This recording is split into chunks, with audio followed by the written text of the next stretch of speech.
Zapraszam na kanał Cynicznie po polsku. Dziękuję również pięknie za wszystkie subskrypcje i polubienia. Wojna nie jest sprawą wojskowych. Wojna była, jest i nic nie wskazuje, że było inaczej w swojej naturze polityką na zwyczajnym świecie. A w swych określnikach ma zasadniczą ilość tych czynników ekonomicznych, o których przed chwilą pan minister mówił. Finanse, kwestie infrastrukturalne, sprawy społeczne, technologie, produkcję żywności, cały zestaw problemów, które należy włożyć do tego boksu, żeby tą wojnę zrozumieć. Kiedy ja przyglądam się wojnie na Ukrainie, to przede wszystkim widzę to przez te soczewki właśnie polityczne. I nie wygląda to niestety dobrze.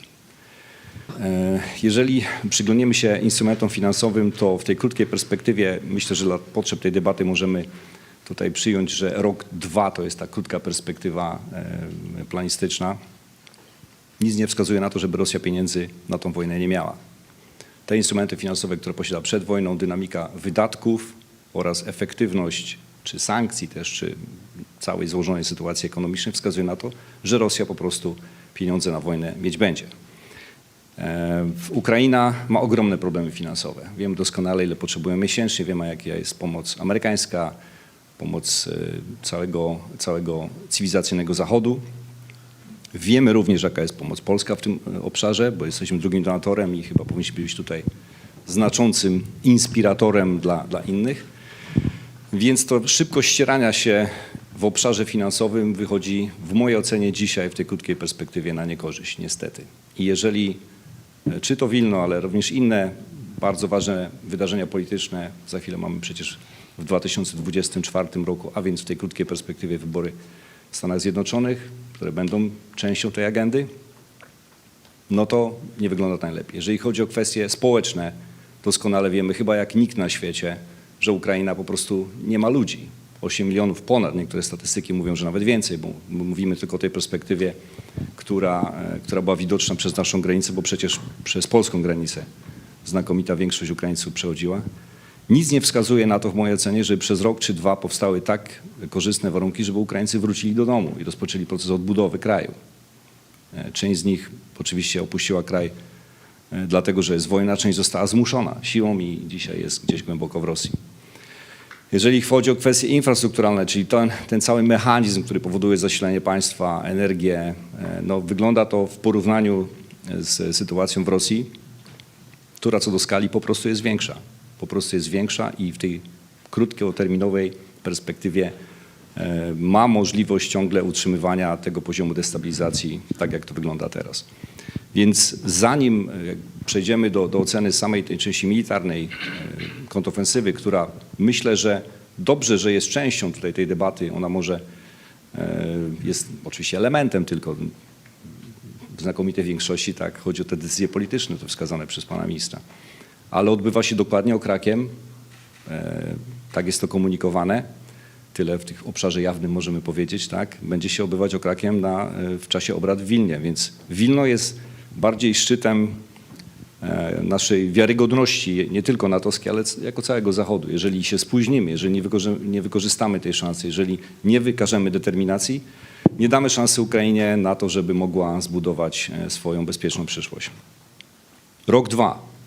W średnioterminowej czy długoterminowej perspektywie, no trudno jest tak wiele zmiennych, że trudno jest to ocenić. Ale ja dzisiaj jako żołnierz mam też taki obowiązek przedstawiać najbardziej niekorzystny i trudny do realizacji wariant i jakby też dając tutaj pole dla tych wszystkich, którzy mogą i powinni pomagać Ukrainie, oceniam tą sytuację bezpieczeństwa jako bardzo złą, bardzo niebezpieczną dla Polski. Będąc ostatnio i w Szwecji, i w Finlandii, przedwczoraj wróciłem z Niemiec, mam również szansę rozmawiać i słuchać moich kolegów, którzy przecież kontakt mają. Miałem też okazję rozmawiać z panem prezydentem Finlandii, więc taka bym powiedział, pozbawiona jakichś upiększeń perspektywa oceny zagrożeń, no jest dla większości jednak wciąż zaskoczeniem, wciąż szokująca. Nie tylko dlatego, że tego nie rozumieją, tak, ale mają świadomość tej wewnętrznej sytuacji. My po prostu nie mamy amunicji, przemysł nie jest gotowy do tego, żeby nie tylko wysyłać sprzęt na Ukrainę, ale również uzupełniać nasze zapasy, które topnieją, więc ta świadomość no nie jest taka jak tutaj nad Wisłą i trzeba to absolutnie bez znieczulenia przekazywać wszystkim i na wszystkich forach, gdzie tylko jest to możliwe i to zresztą czynię. W polityce słowa mają ogromne znaczenie i ogromny kaliber i ja zapisałem sobie w notatniku punkt 8 koncepcji strategicznej, która wreszcie nazywa sprawy po imieniu i mówi, że to Rosja jest, jak to jest w wersji angielskiej, most significant threat. Tutaj nad Wisłą, jak ja to często nazywam, nie jest to specjalnym zaskoczeniem, my wiemy, tak? Ale w wielu krajach jednak trzeba ciągle powtarzać, stąd umieściłem sobie to w notatniku i często powtarzam, że to Rosja jest tym najważniejszym zagrożeniem. I teraz mi się tak przypomniało, nie wiem zupełnie dlaczego, że jak wyjeżdżałem z jednych z swoich małych baz w Afganistanie, żołnierze umieścili taki napis w bazie Warrior: po czynach nas poznacie. I gdybym wziął taki kawałek dykty z tym napisem odręcznym i zaproponował, żeby oprócz słów, to w tym Wilnie pokazać, że po czynach nas poznacie. I wtedy będziemy wiedzieli, czy te decyzje, które tam są podejmowane, się przełożą faktycznie na bezpieczeństwo. Dlaczego o tym mówię? Mam bardzo dobry kontakt z generałem Załużnym, rozmawiamy często i zapytałem go po prostu zwyczajnie jako żołnierz, to człowiek, na którego barkach jest przecież ogromna odpowiedzialność dzisiaj, niewspółmierna, niewyobrażalna. Zapytałem się, jak on widzi zwycięstwo. Dlatego, że bardzo często pytają mnie tutaj w kraju dziennikarze, tak w debacie publicznej koledzy, więc byłoby taką arogancją troszeczkę żołnierską odpowiadać, tak, jak powinno wyglądać zwycięstwo. To Ukraińcy mają prawo i obowiązek również tak zakomunikować, jak to zwycięstwo powinno wyglądać. Głęboko się na tym zastanowił i mówi, że oczywiście omówiliśmy kwestie wojskowe, operacyjne i powiedział, że wtedy będzie zwycięstwo, jeśli Rosja nie będzie mogła wrócić. I ja go poprosiłem, czy mogę użyć tego sformułowania, no, dżentelmeńsko się umówiliśmy, przecież nie wszystkie rozmowy mogą być tutaj komunikowane, więc on powiedział, że okej, jedź i powiedz. Jeżeli będą pytać, to im powiedz. Więc dzisiaj, jeśli literalnie tak odczytamy ten jego określenie, że wtedy, kiedy Rosja nie będzie mogła wrócić z powrotem, to bez zbudowania bezpieczeństwa ci Ukraińcy nie wrócą. To musimy sobie jasno i wyraźnie powiedzieć. Nie wrócą. Nie ma szansy, żeby te 8 milionów czy 10 wróciło do domu i odbudowało Ukrainę. Jeżeli jej nie odbudują, to będzie permanentnie Rosja osiągać swoje cele strategiczne. Będzie destabilizować region, będzie wytwarzać zagrożenie, mają zdolności budowania potencjału kryzysowego i na Białorusi, i na Ukrainie. I nasze wydatki, mówię tutaj w kraju nad Wisłą, mimo że są imponujące, wszyscy tutaj z ogromną atencją tutaj do tego podchodzą, gdziekolwiek nie jadę, 3% może okazać się niewystarczające. I teraz pytanie znowu, czy to NATO, które wraca do swojej podstawowej formy, to jest to samo NATO i czy jesteśmy w stanie wytworzyć takie bezpieczeństwo, ja nie czuję się tutaj kompetentny i upoważniony do tego, żeby decydować, co Rzeczpospolita ma robić w tym obszarze, w obszarze politycznym oczywiście, tak? Natomiast w takim żołnierskiej perspektywie czuję się zobowiązany przekazać tą ocenę generała Załużnego, który mówi, że Rosja po prostu nie może mieć możliwości, żeby wrócić. Oczywiście pierwszym warunkiem jest najpierw trzeba wygrać wojnę. Tu nie ulega wątpliwości, ta chronologia tak będzie wyglądała. Żeby być dobrze zrozumiany, mój sceptycyzm nie wynika z braku wiary w kompetencje czy w ducha bojowego armii ukraińskiej. To są wspaniali żołnierze z ogromnym potencjałem, jeżeli chodzi o sposób planowania, wykonywania zadań i tutaj rozmawiałem z nimi, więc jakiegoś zachwiania wiary nie mam. Ale to nie armia tylko wygrywa wojnę. To z uporem maniaka będę powtarzał. I to, co pamiętamy jako taki najprostszy punkt referencyjny, taki historyczny, to co się wydarzyło w bitwie pod Kurskiem, czy nie wiem, w Stalingradzie, czy El Alamein, gdziekolwiek indziej, to nie tylko czołgi, nie tylko artyleria i lotnictwo, ale przede wszystkim to, że najpierw trzeba było zbombardować rafinerię w Ploeszti, czy zakłady łożysk tocznych tak w Schweinfurcie, to potęga amerykańskiego przemysłu, gospodarki, która się przestawiła na tryby wojenne i zasiliła, tak, Lend-Lease i pozwoliła w tych kampaniach po prostu osiągać taką skuteczność. To nie tylko bitwa na Morzu Karolowym czy pod Midway, ale przede wszystkim właśnie to, że Amerykanie produkowali więcej okrętów i mieli więcej pieniędzy, żeby tą szalę przechylić na swoją korzyść. Więc tutaj w tym obszarze absolutnie się zgadzam, że warunkiem sine qua non jest wygranie wojny, natomiast uruchomienie tych wszystkich mechanizmów, które równolegle, bo jesteśmy w presji czasu, my walczymy z czasem, to Ukraińcy dla nas kupują ten czas, musimy uruchomić takie instrumenty, które pozwolą nawet sygnalizować strategicznie Rosjanom, że rozważamy, że bierzemy pod uwagę, że budujemy warunki do tego, żeby ta architektura systemu bezpieczeństwa była tak skonstruowana, żeby po prostu osłaniać Ukrainę. Pobór nie jest panaceum na wszelkie zło. Tak? To sytuacja jest znacznie bardziej złożona i chciałbym tutaj podkreślić, że te kierunki rozwoju, które są rozważane, czy nowe koncepcje, mówię tutaj o wojnie wielodomenowej, mówię tutaj o zdolnościach oddziaływania z domeny kosmicznej czy cybernetycznej, no stawia to w zupełnie innej formule, tak żebym tutaj nie niepokoił w jakiś sposób specjalny. Również chciałem podkreślić, że są różne formy służby dzisiaj i obywatel może skorzystać, czy to służba Wojska Obrony Terytorialnej, gdzie można łączyć aktywność zawodową z służbą w Siłach Zbrojnych, również to, co jest realizowane teraz, dobrowolna zasadnicza służba wojskowa, tak żeby w sposób taki rozważny i stopniowy do tego tematu podchodzić. Więc tutaj posiadanie za chwilę przez Polskę F-35, to są za chwilę tak ćwiczenia będą i szkolenie pilotów uruchamiane, no stawia nas w zupełnie innej geometrii, bo myśliwce piątej generacji ani po jednej, ani po drugiej stronie nad Ukrainą nie latają. To stanowi ogromną różnicę jakościową, więc nie możemy przekładać literalnie wszystkich wniosków, które tam widzimy w emocjonalnych przekazach medialnych do tego, co tutaj jest. Także tak dla uspokojenia głów.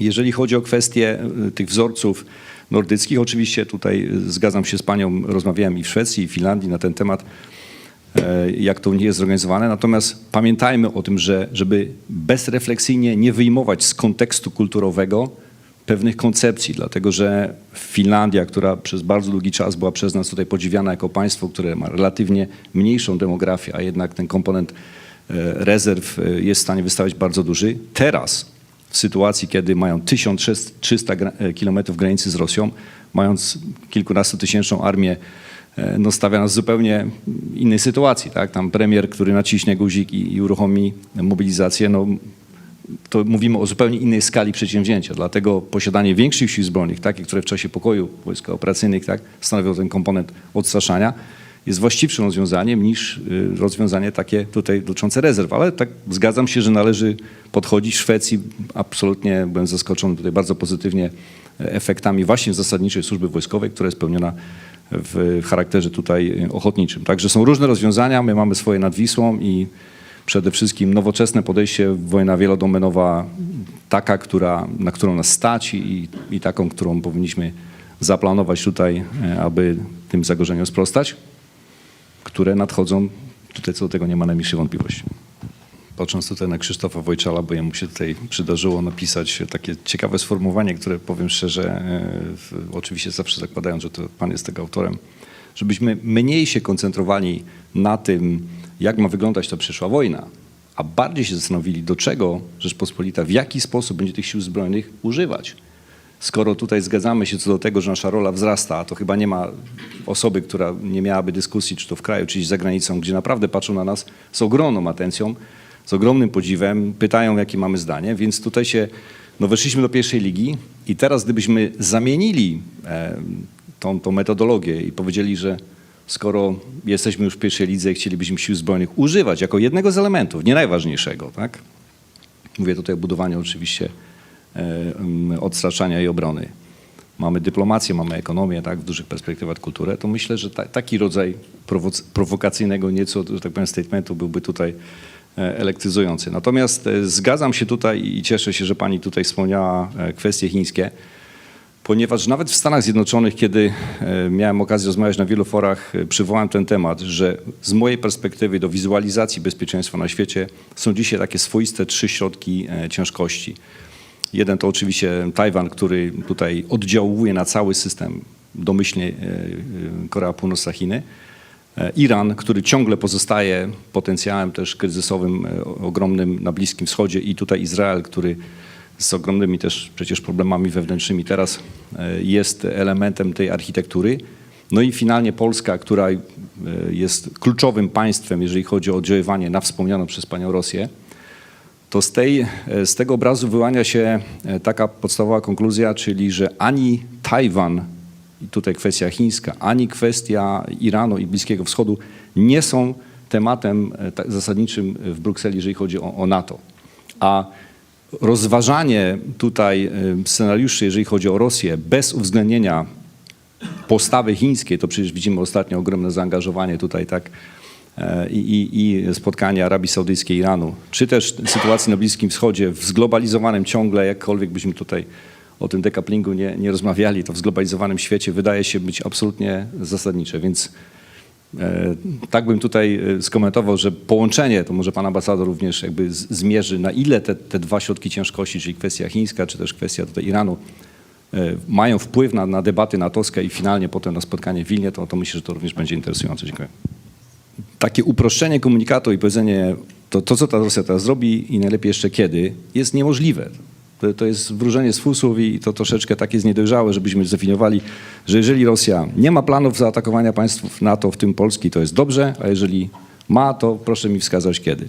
Ja zwracam uwagę na taki fragment, do którego tutaj się również pan Marek odnosił, że jeśli nie wykażemy dostatecznej determinacji i nie damy szansy Ukrainie na zbudowanie takiego systemu bezpieczeństwa, który pozwoli temu krajowi wrócić do jakichś cywilizacyjnych norm, to Rosja będzie miała inicjatywę, a my graniczymy z Ukrainą. Ci Ukraińcy nie będą mogli wrócić, będą chcieli zostać tutaj w kraju, w Polsce, w Niemczech, na całym świecie i oni również w tej rosyjskiej wojnie nowej generacji, ja tutaj jestem sceptycznie nastawiony, że ona już jest over i że nie obowiązuje, będą odgrywać ogromny potencjał tak oddziaływania rosyjskiego. Trzeba im po prostu stworzyć warunki. My z Ukrainą graniczymy dziś. To przez Polskę przeszło te wspomniane 8 milionów. Jeżeli Ukraina będzie zdestabilizowana, będzie państwem pogrążonym w kryzysie, Białoruś będzie wepchnięta jeszcze głębiej, że tak powiem, w stronę rosyjską. Tam również jest zamrożony potencjał kryzysowy. Nie tak dawno, tak, przecież cała Unia Europejska nas to krytykowała za zbudowanie systemu bezpieczeństwa, jeśli chodzi o zapobieżenie nielegalnej imigracji, które ja nie mam osobiście jako żołnierz wątpliwości, że były częścią planu rosyjskiego, więc mamy dwa państwa, z którymi graniczymy. I to przecież w wyniku intensywności działań na Rzeczpospolitą spadły te 2 rakiety, tak? Więc tu percepcja, nasza wrażliwość, nasza determinacja w tym obszarze nie jest taka sama jak innych państw. Więc ja bym tutaj jednak jako żołnierz wskazywał, że tutaj ani czasu, ani przestrzeni nie ma. I stąd już tutaj nie wspominam okręgu krawieckiego, który też został troszeczkę tak jakby emocjonalnie zapomniany, ale to jest ciągle 11 armia, która tam stacjonuje, teraz zajęta innymi zadaniami, ale tak, flota Bałtyku bardzo aktywna tutaj, więc raczej bym wskazywał na to, że powściągliwość lub brak skuteczności w pomocy Ukrainie tutaj i stworzeniu bezpieczeństwa spowoduje, że wytworzy się potencjał kryzysowy wewnętrzny. To właśnie ta wspomniana spójność nasza, rezyliencja zostanie zagrożona, polaryzacja, proxy, tak, uderzenia cybernetyczne, czy działalność tutaj różnego rodzaju terrorystyczna, tak, pod obcą flagą, to jest największym zagrożeniem dzisiaj i to wiemy, tak, a niekoniecznie tak, powinniśmy tutaj użyć tej narracji, żeby wskazywać takim prostym komunikatem, kiedy rosyjskie dywizje tutaj na to najadą.